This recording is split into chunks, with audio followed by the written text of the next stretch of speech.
Yesterday was the new moon in Gemini, which a number of you probably heard about. It's a time for bringing in new ideas, new thoughts, new projects, new things you want to do, getting all the information together. I mean, one of the fun things about Gemini is that it's a very playful, curious sort of sign. So, you have some fun with that as well. Don't get too serious about it all. Like to get every bit of, like, it's like a butterfly, just moves from place to place, just likes to get all the information together. Now Gemini is ruled by Mercury, and Mercury at the moment is retrograde, which means that it's not moving forward. So this can be a time of reassessing, rethinking, looking at your plans again, which is probably not a bad thing. And once it goes direct again on the 3rd of June, then you can move forward in your plans. Of course, you can always make choices. You don't need to worry about what's going on in the astrology if that's not important to you. And you can do this at any time. But these are just opportunities and moments when it's, I suppose, the stars all align to make things happen. So what I thought I'd do today is just do a general reading for you, just to pick up and see what some of the energies are around about. And I've listed the different decks that I'm using in the section below this video, so you can, if you like any of them particularly, you can go out buy them, or you can just enjoy them. So the first thing I did is that I pulled an activation card just to see what the overall energy of today would be like and what this time was about. That was what I was asking about. So what it brought me in was this one, Star Being Healing Codes, which I'm hoping you can see well. And what it says is important information, wounds are healing, recharging. And so this is a really, really, really positive time for things to move forward. Things are actually being healed. And basically, this is really important for you so that you can actually start to get together some interesting information. You might have a sense that basically you have, guides around you, other beings around you if you're into all of that. And it's really interesting when I actually pulled, I have these new language of light cards as well as, of course, the energy and spirit oracle, which I use. And when I looked at the energy and spirit oracle, there are a couple of cards that came through. One was ancestors, and the other one was your personal guide. So it feels very much like at this particular moment in time, you have a lot of additional support around you. And so with the ancestor card, there are historical connections, maybe different parts of yourself or different parts of people that you are known to or been around, which is really important. The personal guide card is around your guardian angel, if you believe in angels, or your particular, spirit guides, and your spirit family. So there's actually a lot of support coming through right now to support you on whatever your new projects and your new journeys about, which is really, really important. I also pulled some tarot cards just for you to have a look at as well. The first one, which is the past, is the Five of Pentacles. So this says to me that maybe you've been going through a bit of a difficult time. Things haven't been so easy. You haven't always been sure about where you're going, and that's been challenging for you.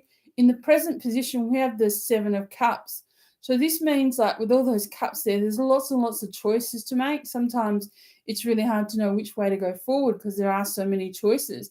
And I suppose one of the things about the ancestors coming through and those new healing codes and the healing that's happening is that sometimes some of those things come together and then make it, I suppose, easier to decide which cup we're actually, we're going to move forward with. So in the future, we have here the Eight of Cups. So what you've decided to do is you're moving in a certain direction. You've decided to choose one particular way of going. And with this, I chose an extra card. And of course, the Nine of Cups came up. So in a sense, what you've done is you've made those difficult choices, made the decisions you needed to make, got all the information together, which is really, really important. And now what's coming through for you is this incredible sense of happiness, fulfillment, see you actually jumping up and down. You've got lots of cups in the air, which is really, really exciting, and you're excited about maybe some new emotional opportunities too, because cups tend to be about emotional, the emotions and relationships. And so maybe you're making different sorts of choices, which is really, really powerful right now. And with your light language oracle cards, transmissions from your soul, the card I actually got was a card of joy. So this is number 27. It's the card of joy. And so basically it's asking you, it's a beautiful card, as you can see. Look at that beautiful light. There's light coming through there. There's light coming to you. You're possibly even finding the light within you, which is really, really powerful. So that new information, asking those different questions, finding out who you really are and what you want to do next and what that next project is bringing you a whole heap of joy. And this comes from within, as a starting point. Because, when you find that light, when you find that spark within you, when you find that joy within you, then you can do things like make these different emotional choices and find your actual true happiness with these 8 and 9 of cups, because it's making those decisions and coming from those decisions from a place of real strength, which I think is really, really, really important.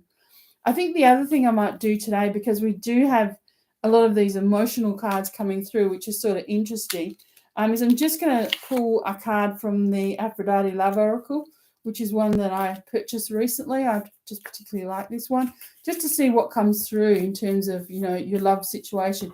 If that is something that you're interested in, it may not be, but for those of you who are interested and who are here, I'll just pull one card and let's just see what comes through.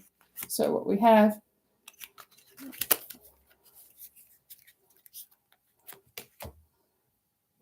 Okay, so we have artichoke, Aphrodite's vegetable. So complicated, unusual, picky, surprising, number 33. This is unlike any other relationship. So maybe there is a relationship coming through that maybe is a bit like that tends to be a little bit different. And the next one is Aphrodite's animal, the rabbit. So it's got spring, new beginnings, fertility, growth, number 27, which is interesting because the joy card is also number 27. So maybe there's a message there about the 27th. 27 in numerology comes down to 9. So that's about endings as well. So maybe, and it says a new cycle, love cycle is coming for you. And that sounds really exciting. That's quite positive in a sense. Because if that's something that you're wanting to do, and maybe that is, perhaps what you had to do is you had to make some difficult choices emotionally about what you wanted and needed moving forward, and walk away from something maybe that wasn't meeting your needs in order to find something that really does fulfill you. Because ultimately, that's where we need to be. So that's just our cards for the day. So I hope that's been useful for you. So I hope you stay positive. I hope if you have new plans, new ideas, you get some new inspiration maybe at this particular point. That could be really exciting. I know I'm certainly looking for that, and certainly thinking about where I'm going to next and what I'm doing next. And I have lots of ideas. So hopefully after the 3rd of June, I, like you, will get a bit clearer about where I need to move to, and maybe be able to review my plans in the interim and make sure that they're actually workable and they can come together as well. So I hope you have a lovely day, and namaste. Love and blessings to you today. Bye for now.